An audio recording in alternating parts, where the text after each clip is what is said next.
Скрипит крыло вороньего рассвета. Какая темь зимы, какая глушь, какая глубь пылающего лета укрыта в пылкой очереди стуж. Бывает, стужи явится в июле, когда от зноя тягостно дышать. Ведь солнце с позаранку в карауле, а юный холод повелит дрожать.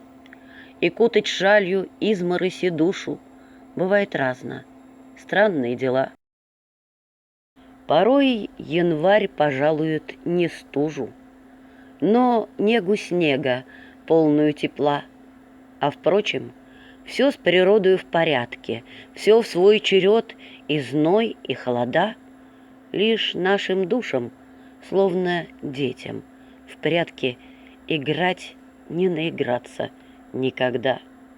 На службе у житейского извоза им нравится веселая игра, и взрыв жары у очага мороза, и камень льда у летнего костра.